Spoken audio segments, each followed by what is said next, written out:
Hello and welcome to Reportage with Danish bin Nabi. In today's segment of Reportage, I have with me senior leader of National Conference, Aga Syed Ruhullah Mehdi. I shall be asking him about National Conference stand on Article 370, his distancing from the party, and much more. Mr. Ruhullah, welcome to Reportage.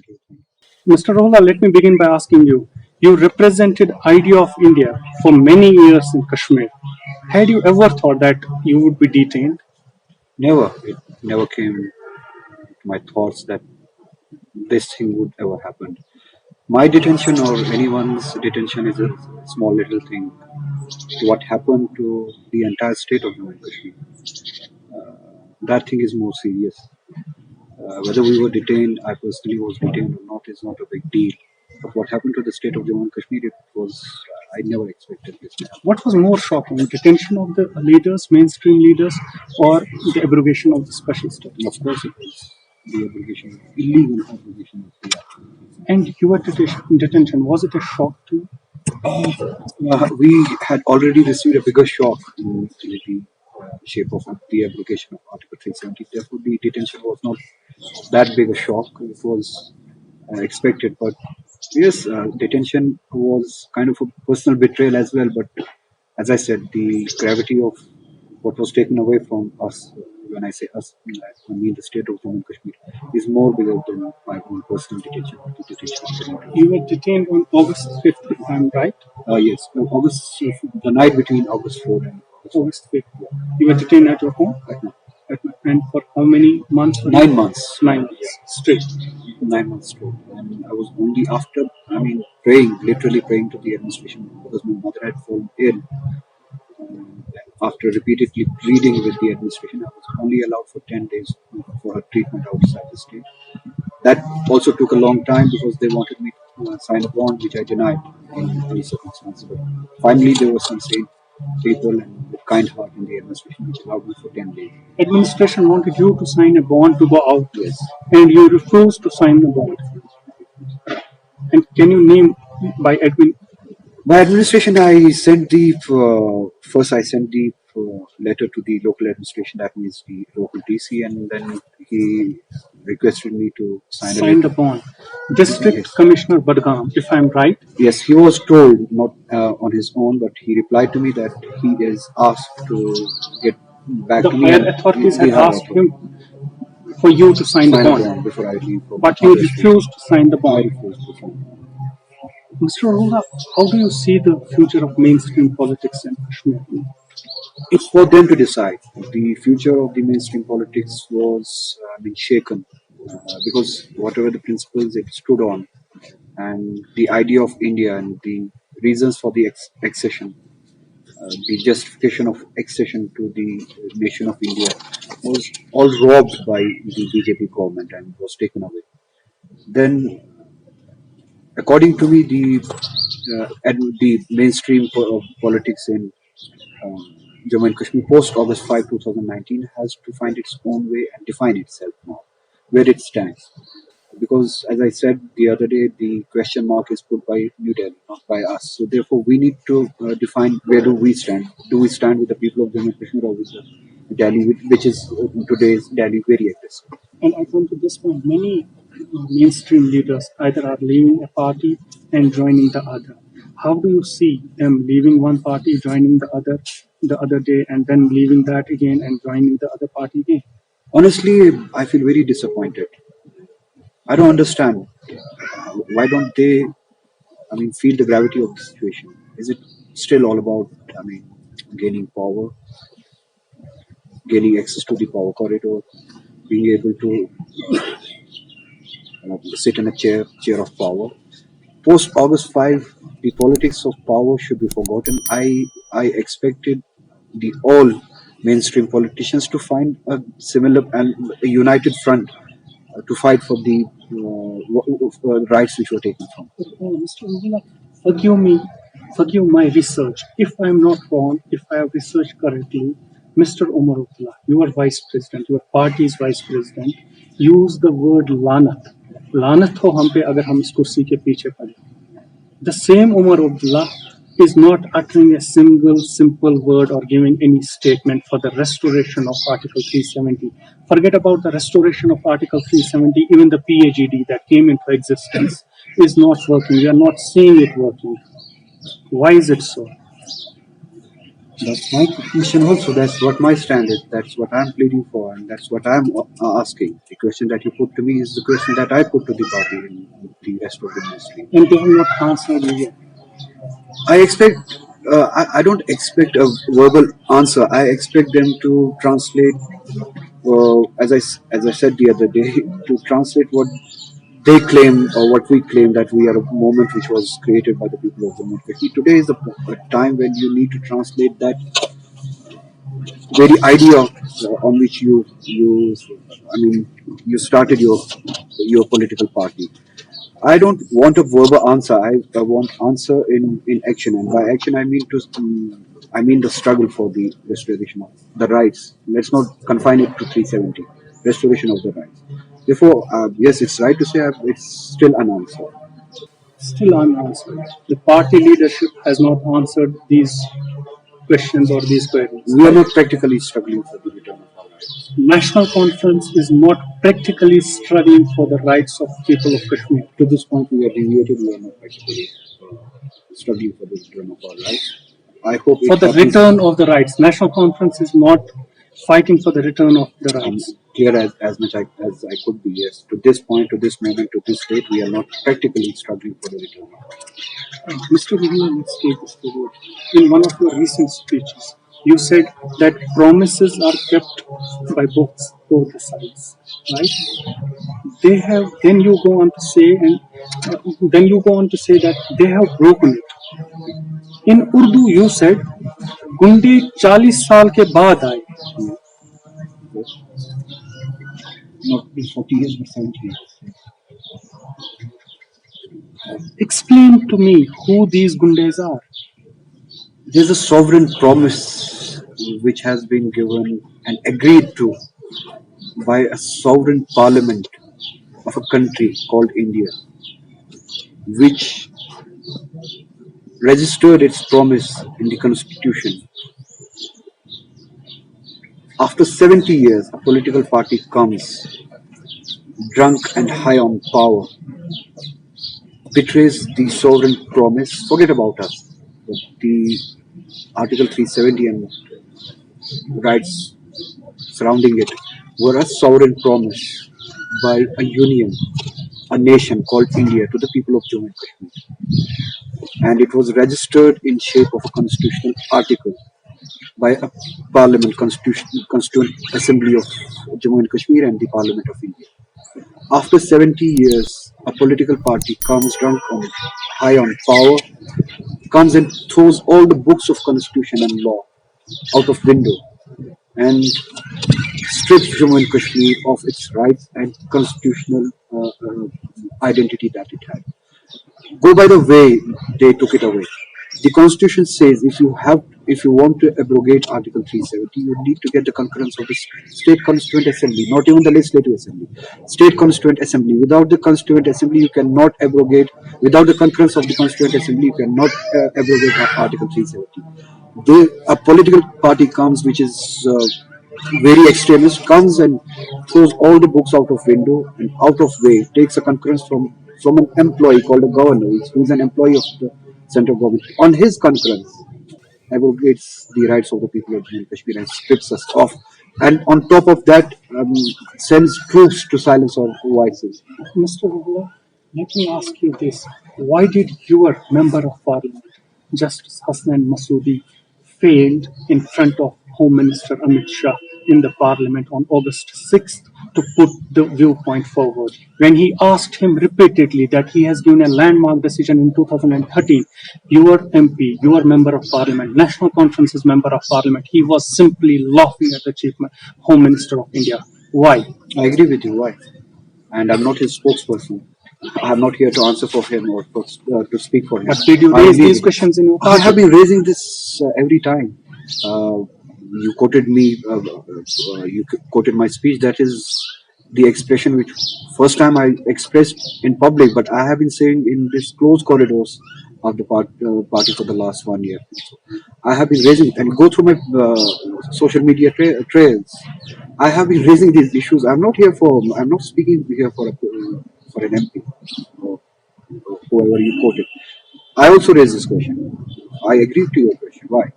Why have they Why not been was he able to? laughing? Why did he not argue with the Home Minister? This is the question that should be put to him, and I agree with your question. You're not afraid of BJP. Are you not afraid of your life? Are you not afraid of your career? Are you not afraid of your constituency? Am I afraid of BJP? No, not at all. I wouldn't be speaking whatever I'm speaking. Am I afraid of my life? Yes, I am. I have suffered. My father has been assassinated, and I know what an unfortunate and assassinational death means. But does that fear stop me from saying whatever I want to say and whatever I feel is right? No. I'm a human. Yes, I do fear my life, but I don't You see. fear your life, but you don't fear BJP. I don't fear BJP, not at all. Yes, I do fear my life, but I don't see that fear stopping me from saying whatever I want to say. And Mr. Ruhullah is saying the truth. Let me put it in this form. Mr. Ruhullah is saying the truth. I'm saying what I feel, and that's for you to decide whether it's true or not. I'm saying whatever I feel is right. Did you meet Umar Abdullah in all these months? No, I only met him after his and my release in the political affairs committee that we had, a meeting of the political affairs committee that we had last year, and that was my first and last interaction with him. And what did you say? Whatever I said yesterday in the speech you quoted, this was not the first time I said. And how did Mr. Umar Abdullah respond to your stories? He listened to it and let me not expand the details. Let us keep it for some other days. I would go to the extent that he listened to it. He must be giving it a thought and should be giving it a thought. Only must be and should be giving it a thought. Yeah. But on practical and ground is nothing. I wouldn't say him personally, but the national conference, my political party, our political party, I feel we are very short on doing something very practical on ground. Let's take your speech. We quote something else from your speech. You also compared Kashmiris to the people of Haryana, Uttar Pradesh, Punjab.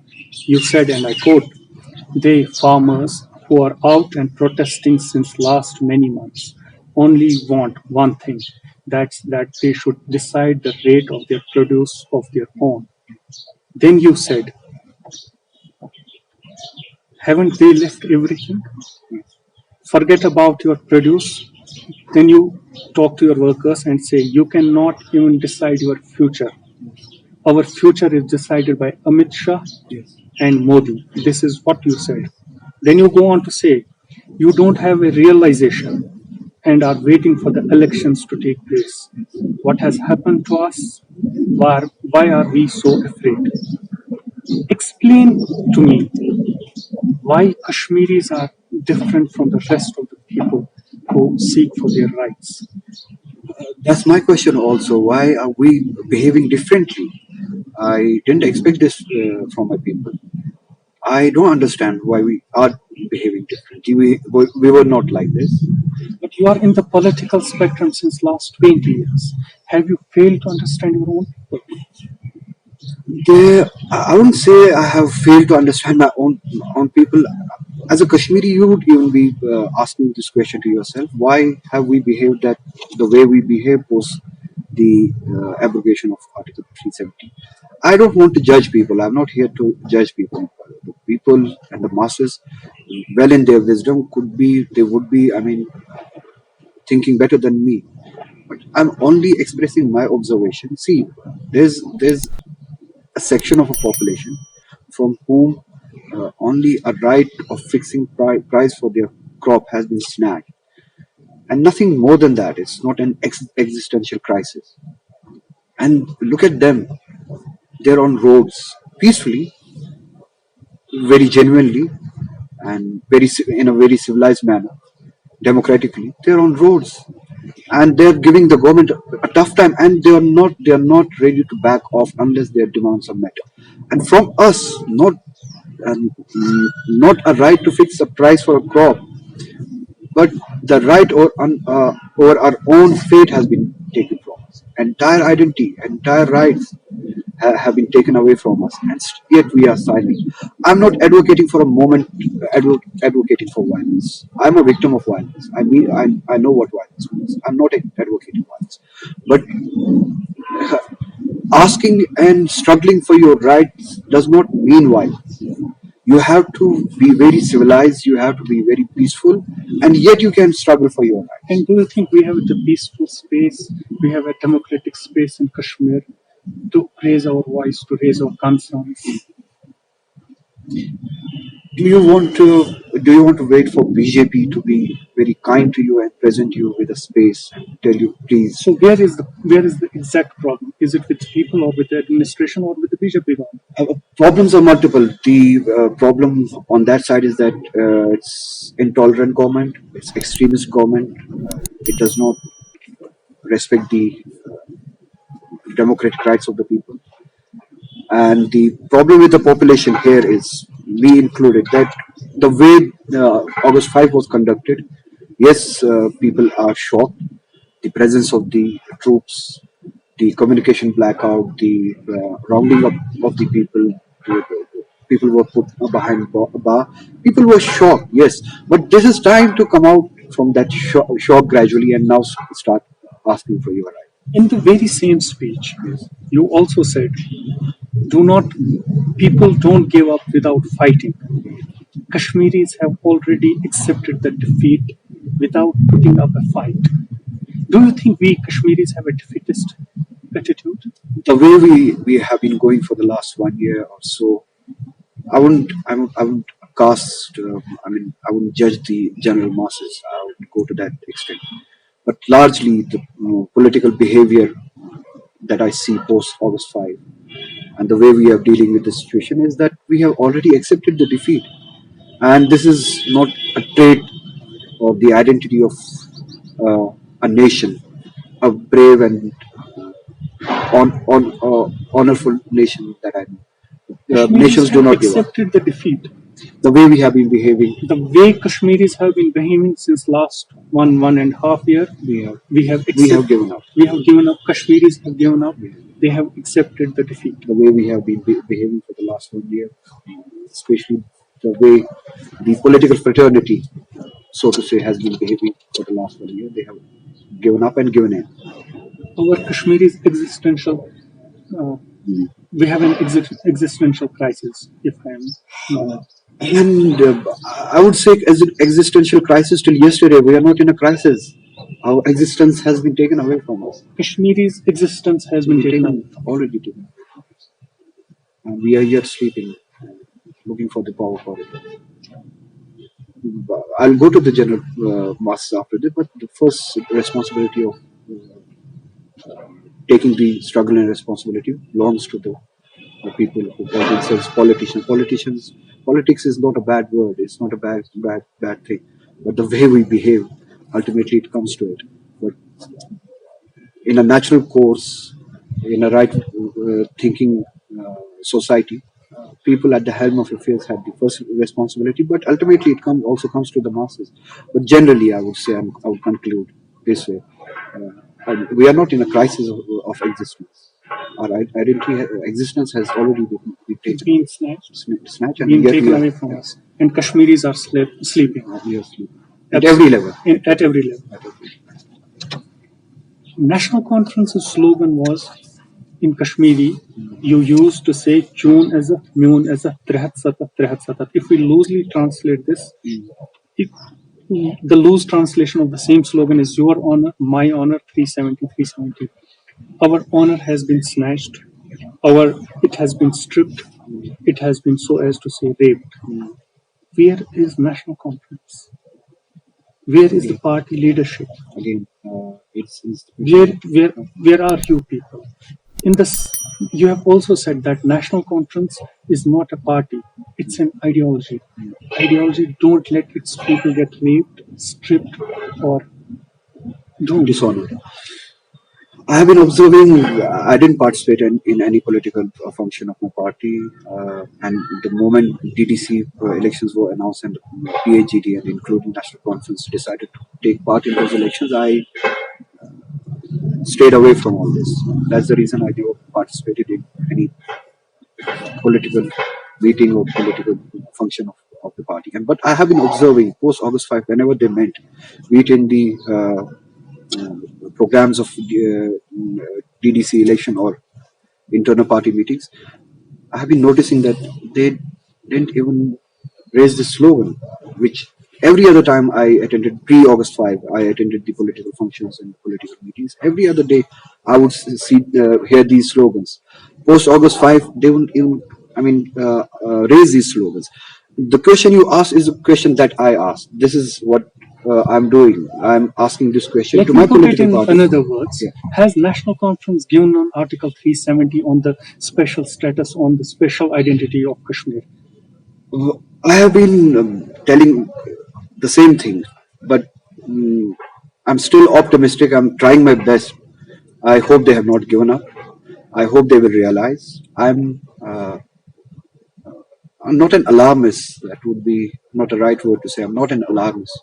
I'm someone who is trying to tell them what we should do, what we should And be you doing. are telling them time and again. For the last 1 year, I have been telling them. And till now, there is absolutely no response from the party leadership. Uh, Again, I would say practically we are doing nothing to this end. We are not practically struggling for the return of our. Mr. Ruhullah, my last question before we wind up this discussion. Is Mr. Ruhullah still a part of National Conference by heart? Yes, I said that the other day. I believe that the people of Jammu and Kashmir had created this movement in early 1930s for a for a struggle for their rights. And from the moment I have been in this political party, they have been telling me that this is a movement, and like me telling everyone else, this is a people's movement. This is not a political party. Today, my position is that I am telling this political party, my political party, see, you have been telling us that this is a people's movement. This is a time that those people need you the most, needs that moment the most. Please realize and get up and behave like a people's movement, for which the people of Jammu and Kashmir, and genuinely this is the truth, the people of Jammu and Kashmir created this movement. This needs to go back and behave like people's movement. National Conference should behave like people's movement, should ask for the people's rights, and should fight for the people's rights. Mr. Ruhullah, thank you very much for talking to me. Thank you. Please subscribe to our channel Reportage and press the bell icon to remain updated.